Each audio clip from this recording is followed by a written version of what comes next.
आप सभी साथियों का स्वागत है। आज हम लोग सक्षमता की परीक्षा में विज्ञान से पूछे जाने वाले बेहद ही महत्वपूर्ण प्रश्नों को कवर करने वाले हैं।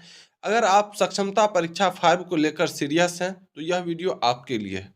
चलिए हम लोग क्वेश्चन पहला स्टार्ट करते हैं। पहला सवाल आपका कह रहा है कि किसकी उपस्थिति के कारण पौधे के पत्तों का रंग जो होता है वह हरा होता है। क्लोरोफिल के कारण, ल्यूकोप्लास्ट के कारण, फाइटोक्रोम के कारण या इनमें से कोई नहीं। तो इसका सही जवाब हो जाएगा आपका ऑप्शन नंबर ए, क्लोरोफिल, है ना। क्लोरोफिल जो होता है वो हरा वर्णक होता है, जो सूर्य के प्रकाश को अवशोषित करके प्रकाश संश्लेषण की प्रक्रिया में जो है मदद करता है। तो पत्तों का जो रंग हरा होता है उसका मेन कारण है कि उसमें क्या पाया जाता है, क्लोरोफिल पाया जाता है। ठीक है, चलिए क्लोरोफिल के कारण पत्तों का रंग हरा होता है। नेक्स्ट क्वेश्चन हम लोग देख लेते हैं। क्वेश्चन नंबर दूसरा ये रहा आपके सामने। हाइड्रा में क्या पाया जाता है, मस्तिष्क, तंत्रिका, मुख या स्पर्शक। तो हाइड्रा जो है वह एक जलीय जीव है, ठीक है। और जैसे ये हाइड्रा है, जैसे ये हाइड्रा है ना, तो इसमें जो है इस टाइप का जो है स्पर्शक होता है ना, इस टाइप का स्पर्शक होता है। और इसी स्पर्शक से जो है वो अपना भोजन पकड़ता है और निकलता है, खाता है। ठीक है, तो हाइड्रा में क्या पाया जाता है, तो स्पर्शक होता है। ठीक है, इसी स्पर्शक से जो है वो अपना शिकार भी करता है। ठीक है, ध्यान में रखेंगे। नेक्स्ट क्वेश्चन हम लोग देख लें। हाइड्रा में मस्तिष्क नहीं होता, मुख नहीं होता, तंत्रिका नहीं होता, ये आप ध्यान में रखेंगे। चलिए नेक्स्ट क्वेश्चन हम लोग देख लें। क्वेश्चन नंबर 3 ये रहा आपके सामने। ग्लूकोज का रासायनिक सूत्र कौन सा है, C2H2OH, C6H12O6, CH2O या CH। एकदम समझिए VVI क्वेश्चन है, ये बहुत आसान भी है और आप लोग के लिए बहुत इम्पोर्टेंट भी है। तो ग्लूकोज का जो रासायनिक सूत्र है वो है आपका C6H12O6, ऑप्शन नंबर बी इस प्रश्न का सही उत्तर हो जाएगा। ठीक है, चलिए नेक्स्ट क्वेश्चन को हम लोग देख लें। ग्लूकोज जो होता है वह तत्काल ऊर्जा देता है ना। कोई भी बीमार व्यक्ति है, उसको अगर तुरंत ऊर्जा चाहिए तो उसको ग्लूकोज दीजिए ताकि उसको तुरंत ऊर्जा मिले, है ना, ताकत जल्दी मिलता है। चलिए चौथा क्वेश्चन हम लोग देख लेते हैं। प्रकाश संश्लेषण की क्रिया किसमें होती है, कवकों में, जंतुओं में, हरे पौधों में या परजीवियों में। तो प्रकाश संश्लेषण की जो क्रिया होती है वह होती है आपकी हरे पौधों में, है ना। हरा पौधा ही प्रकाश संश्लेषण करता है, बाद बाकी किसी में इतना क्षमता न है जो प्रकाश संश्लेषण कर सके। ठीक है, ध्यान में रखेंगे। ठीक, अच्छा, हरा पौधा जो है प्रकाश संश्लेषण में किसका किसका इस्तेमाल करता है, तो सूर्य का प्रकाश का, है ना, सूर्य के प्रकाश का करता है। उसके बाद क्लोरोफिल, उसके बाद वायुमंडल से कार्बन डाइऑक्साइड, उसके बाद जड़ से जो है वह खनिज लवण और जल को प्राप्त करके उसके बाद जो है प्रकाश संश्लेषण करता है, यानी भोजन बनाने की क्रिया करता कौन है, तो हरा पौधा। हरा पौधा अपना भोजन खुद बनाता है। ठीक है, चलिए क्वेश्चन नंबर 5 को हम लोग देख लेते हैं। दांत की जो सबसे ऊपरी परत होती है वह क्या कहलाती है, डेंटाइन, इनामेल, अस्थि या क्राउन। तो दांत की जो सबसे ऊपरी परत होती है वो कहलाती है आपका इनामेल। क्या, इनामेल, है ना। यह जो है आपके शरीर में जो है सबसे मजबूत और कठोर पदार्थ होता है इनामेल। अगर इनामेल कमजोर होता है तब जाकर दांत में जो है कीड़ा लग जाता है ना। और इनामेल ही ऐसा चीज है जो दांत को टूटने और घिसने से बचाता है। ठीक है, चलिए नेक्स्ट क्वेश्चन हम लोग देख लें। क्वेश्चन नंबर 6 ये रहा आपके सामने। छठा सवाल। मानव आहार नाल का सबसे लंबा भाग है, अमाशय है, छोटी आंत है, ग्रास नली है या बड़ी आंत है। तो मानव आहार नाल का जो सबसे लंबा भाग होता है वह होता है आपका छोटी आंत, जिसकी लंबाई 6 से 7 मीटर होती है। कितनी होती है, 6 से 7 मीटर होती है ना। और अधिकांश भोजन का पाचन जो है इसी में होता है, छोटी आंत में ही होता है। तो आप इसे ध्यान में रखेंगे। नेक्स्ट क्वेश्चन हम लोग देख लेते हैं। क्वेश्चन नंबर 7 ये रहा आपके सामने। सातवां सवाल आपका कह रहा है कि मैग्नीशियम जो है पौधे के किस भाग में पाया जाता है, क्लोरोफिल में, लाल रक्त कण में, वर्णी लवक में या श्वेत रक्त कण में। तो मैग्नीशियम जो है पौधे के किस भाग में पाया जाता है, तो वह पाया जाता है क्लोरोफिल के केंद्र में, है ना, क्लोरोफिल के केंद्र में, यानी क्लोरोफिल कहाँ पाया जाता है, तो पत्ता में, है ना। तो मैग्नीशियम जो है क्लोरोफिल के केंद्र में पाया जाता है।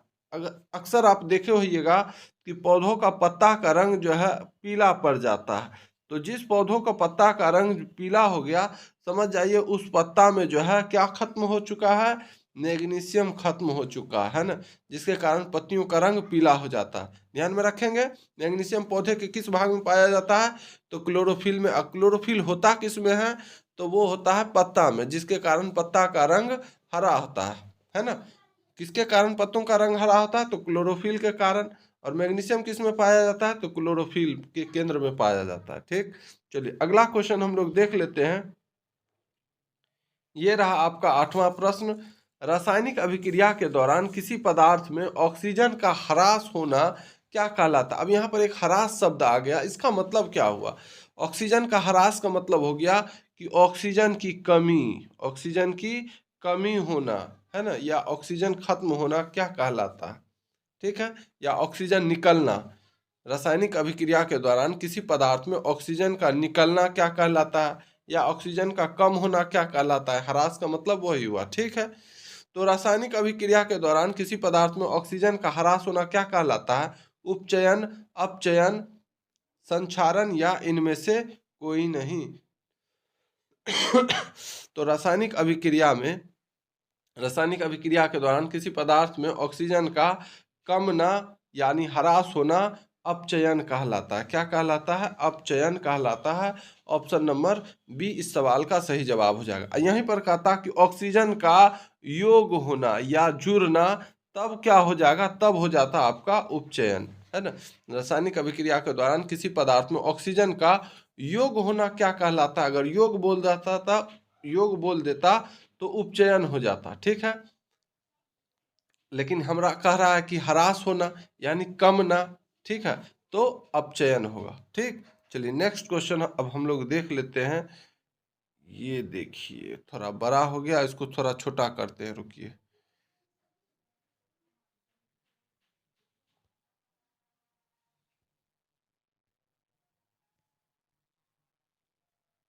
अब ठीक है। रासायनिक अभिक्रिया में भाग लेने वाले पदार्थ को क्या कहा जाता है। अभिकारक कहा जाता है, उत्पाद कहा जाता है, अभिकारक एवं उत्पाद दोनों कहा जाता है, या इनमें से कोई नहीं। तो रासायनिक अभिक्रिया में जो पदार्थ भाग लेता है उसको अभिकारक कहते हैं। क्या कहते हैं, अभिकारक कहते हैं। ऑप्शन नंबर ए इस सवाल का सही जवाब हो जाएगा। चलिए अगला क्वेश्चन हम लोग देख लेते हैं। क्वेश्चन नंबर 10 ये रहा आपके सामने। निम्न में से कौन सी क्रिया जो है ऑक्सीकरण की क्रिया नहीं है। Question number 10। अब यहाँ पर आपको ये वर्ड जो है आपको थोड़ा मजबूर कर रहा होगा कि आखिर यह कह क्या रहा। ये ऑक्सीकरण की क्रिया नहीं है का मतलब क्या हुआ। ऑक्सीकरण होता क्या है, तो जब किसी पदार्थ में ऑक्सीजन जुड़ता है, जब किसी पदार्थ में ऑक्सीजन जुड़ता है ना, या हाइड्रोजन जो है निकलता है। ठीक है, हाइड्रोजन निकलेगा या ऑक्सीजन जुड़ेगा, ठीक है, तो उसे ही ऑक्सीकरण की क्रिया कहते हैं। समझ में आया, फिर से एक बार कह देते हैं। जब किसी पदार्थ में ऑक्सीजन जुड़ती है या हाइड्रोजन निकलती है तो उसे क्या कहते हैं, ऑक्सीकरण कहते हैं। ठीक है, तो अब हमको इसमें पता करना है कि कौन सी क्रिया में जो है ऑक्सीकरण, कौन सी क्रिया जो है ऑक्सीकरण की क्रिया नहीं है। जैसे दहन, दहन का मतलब हो गया जलना। कोई भी पदार्थ तब तक जलेगा जब तक उसको ऑक्सीजन मिलता रहेगा, है ना। यानी जब कोई भी चीज़ जल रहा है यानी उसमें ऑक्सीजन मिल रहा है, उसमें ऑक्सीजन का योग हो रहा है, जुड़ रहा है ऑक्सीजन, तो ये दहन जो है आपका ऑक्सीकरण की क्रिया है। ठीक है, श्वसन, सांस लेते हैं हम लोग तो ऑक्सीजन लेते हैं, तो ये भी आपका ऑक्सीकरण की क्रिया है। भोजन का पचना, भोजन का पचना भी क्या होगा। अब लोग जब तक जिंदा नहीं रहेगा भोजन क्या पचेगा, नहीं पचेगा। जिंदा रहने के लिए सांस लेगा, और सांस में हम लोग लेते हैं ऑक्सीजन, तो यहाँ भी ऑक्सीकरण की क्रिया हो रहा है। लेकिन अवक्षेपण, ये ऑप्शन नंबर डी जो है ये आपका ऑक्सीकरण की क्रिया नहीं है। क्यों, क्योंकि अवक्षेपण के घोल से जो है ठोस पदार्थ अलग होकर नीचे बैठ जाता है ना। अवक्षेपण में क्या होता है कि ठोस पदार्थ जो होता है, कोई भी चीज़ घुला हुआ है पानी में, तो उसमें ठोस पदार्थ क्या होता है, वह नीचे बैठ जाता है। ठीक है, ठोस पदार्थ। और झाग जो होता है, जैसे हम लोग सरफ को घोलते हैं तो सरफ का झाग जो होता है क्या होता है, ऊपर में तैरता रहता है, उसी को अवक्षेपण कहते हैं। ठीक है, तो अवक्षेपण में क्या होता है, न तो ऑक्सीजन जुड़ता है और ना ही हाइड्रोजन निकलता है। इस ठीक है, ना ऑक्सीजन जुड़ता है और ना हाइड्रोजन निकलती है, इसीलिए ये अवक्षेपण जो है ऑक्सीकरण की क्रिया नहीं है। ऑप्शन नंबर डी इस प्रश्न का सही जवाब हो जाएगा। मुझे उम्मीद है कि आप लोग अच्छे से समझ गए होंगे। ठीक है, चलिए आगे बढ़ते हैं। लीजिए, आपके लिए एक छोटा सा धमाका है। अगर आपको यही टॉपिक पीडीएफ में पूरे एमसीक्यू के साथ चाहिए तो ये रहा हमारा कॉन्टैक्ट नंबर। अभी जो मैं पढ़ा रहा हूँ, यह सब अगर आपको चाहिए तो इस नंबर पर जो है आप व्हाट्सएप में हाय लिखिए या आप कॉल करके मुझसे बात कर सकते हैं, है ना, ताकि मैं आपको सक्षमता के ग्रुप में जोड़ दूंगा। दो ग्रुप है, एक है फ्री वाला ग्रुप, एक है आपका फ्री वाला ग्रुप और एक आपका पेड ग्रुप है। जिस ग्रुप में आप जुड़ना चाहेंगे जुड़ सकते हैं। फ्री वाला ग्रुप में क्या मिलेगा आपको, जो मैं वीडियो अभी बना रहा हूँ, है ना, यह वीडियो का लिंक आपको फ्री वाला ग्रुप में मिलेगा। लेकिन जो चीज़ मैं पढ़ा रहा हूँ इसके प्रैक्टिस के लिए आपको पेड ग्रुप में ज्वाइन होना होगा। ठीक है, तो आपको जो अच्छा लगे आप वो कर सकते हैं, या तो फ्री वाला ग्रुप में जुड़ जाइए या पेड वाला ग्रुप में जुड़ जाइए, क्योंकि आपके सामने आपका भविष्य है ना। चलिए नेक्स्ट क्वेश्चन अब हम लोग देख लेते हैं।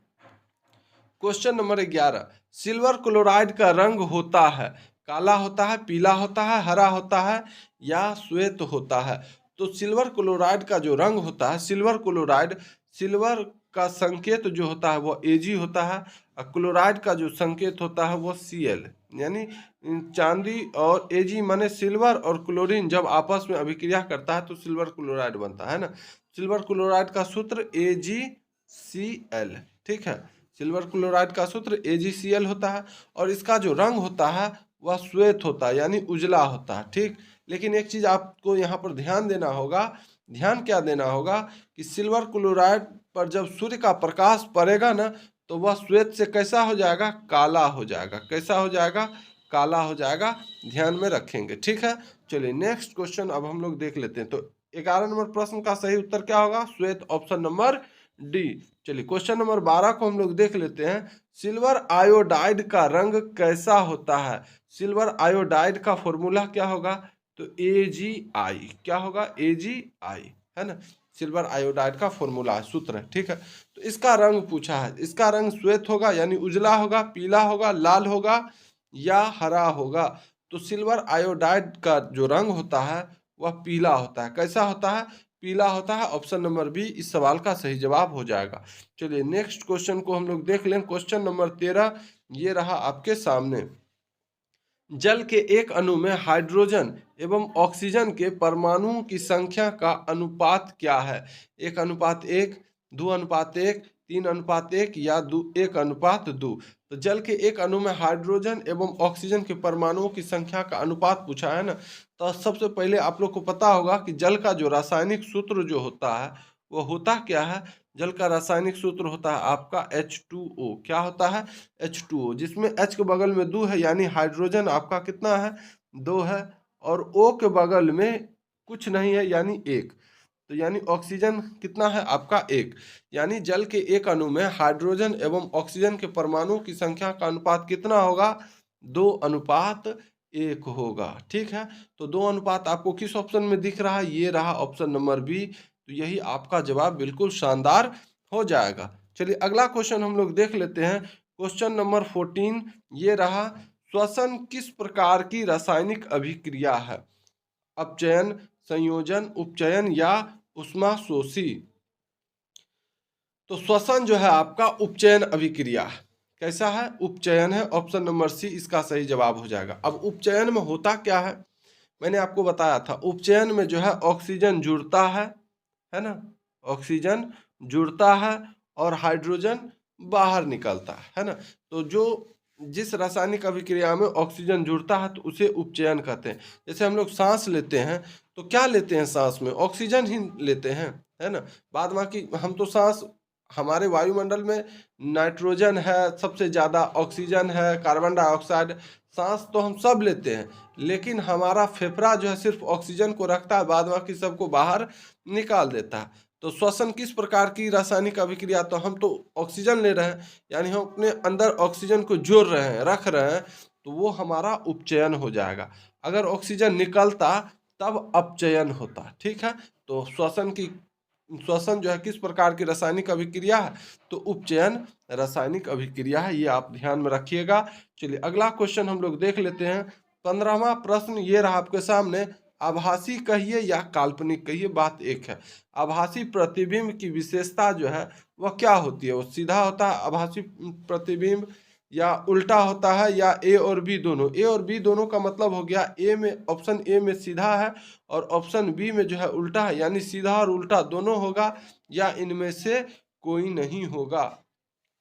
तो आभासी प्रतिबिंब जो होता है वो हमेशा कैसा होता है, सीधा होता है। प्रतिबिंब समझते हैं ना, जैसे हम लोग आईना में अपना चेहरा देखते हैं, तो वो चेहरा जो हमारा दिखता है वही उसी को प्रतिबिंब कहते हैं, ठीक है। और आभासी प्रतिबिंब को हम लोग पर्दा पर प्राप्त नहीं कर सकते, यानी हम लोग दर्पण में दिखाई देने वाला चेहरा जो होगा वो हमारा आभासी प्रतिबिंब होगा, ठीक है। उसको हम लोग किसी पर्दा पर नहीं दिखा सकते हैं, ठीक। तो आभासी या काल्पनिक प्रतिबिंब की विशेषता क्या होती है कि वह हमेशा जो है क्या होता है, सीधा होता है, ठीक। चलिए अगला क्वेश्चन हम लोग देख लेते हैं। क्वेश्चन नंबर 16 ये रहा आपके सामने, सरल सूक्ष्मदर्शी बनाने में किसका उपयोग किया जाता है, अवतल दर्पण का, उत्तल दर्पण का, अवतल लेंस का, या उत्तल लेंस का।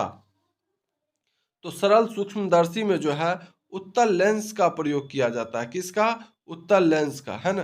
क्योंकि यह जो है वस्तु का आभासी सीधा और बड़ा प्रतिबिंब बनाता है, ठीक है। तो ऑप्शन नंबर डी इस प्रश्न का सही जवाब हो जाएगा। नेक्स्ट क्वेश्चन हम लोग देख लें। क्वेश्चन नंबर 17 ये रहा आपके सामने, हजामत के लिए किस दर्पण का उपयोग होता है, अवतल दर्पण का, उत्तल दर्पण का, समतल दर्पण का, या इनमें से कोई नहीं।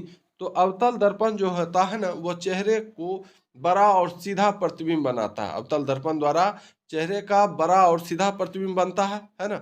तो हजामत के लिए किस दर्पण का उपयोग होता है, तो अवतल दर्पण का उपयोग होता है। ऑप्शन नंबर ए इस सवाल का सही जवाब हो जाएगा। चलिए अगला क्वेश्चन हम लोग देख लेते हैं। क्वेश्चन नंबर 18 ये रहा आपके सामने, सर्च लाइट का परावर्तक सतह होता है उत्तल, अवतल, समतल, या इनमें से कोई नहीं। तो अवतल दर्पण जो होता है वह प्रकाश की किरणों को समानांतर कर देता है, यानी एकदम सीधा सीधा कर देता है, ठीक है।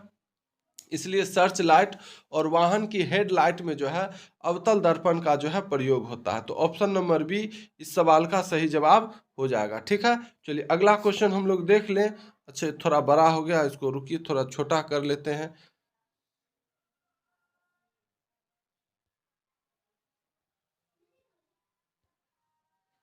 चलिए अब छोटा हो गया, क्योंकि बाद में इसको जो है ना बड़ा करते हैं। चलिए दंत विशेषज्ञ किस दर्पण का उपयोग मरीजों के दांतों का बड़ा प्रतिबिंब देखने के लिए करता है, यानी दांत का जो डॉक्टर है किस दर्पण का उपयोग मरीजों के दांतों का बड़ा प्रतिबिंब देखने के लिए करता है।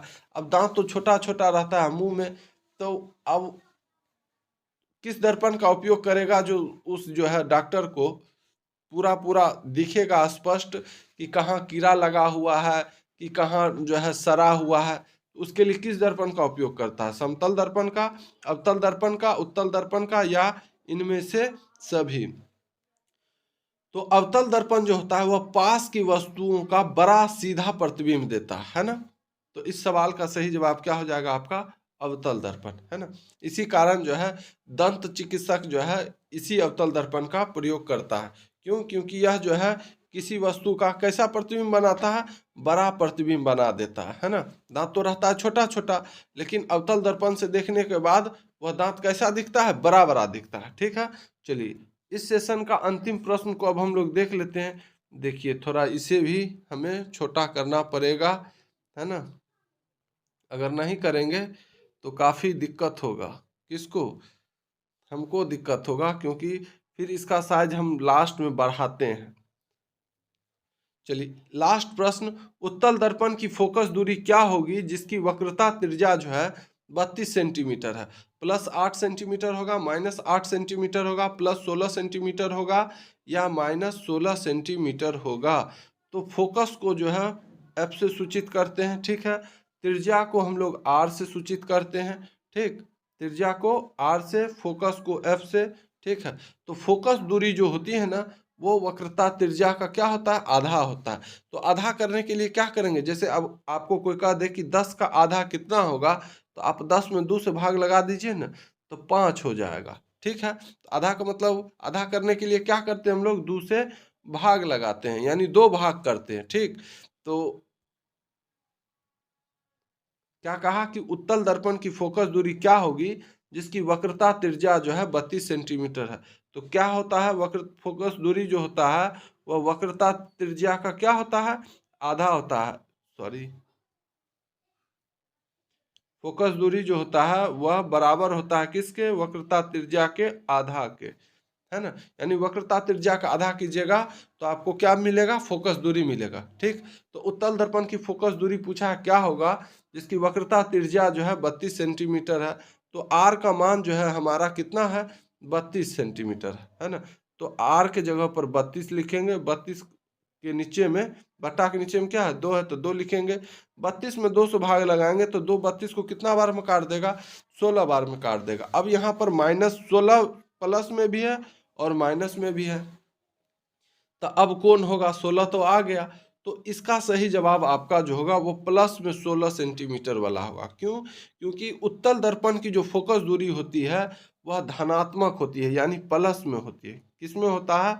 उत्तल दर्पण की फोकस दूरी धनात्मक होती है, यानी प्लस में होगा, ठीक है।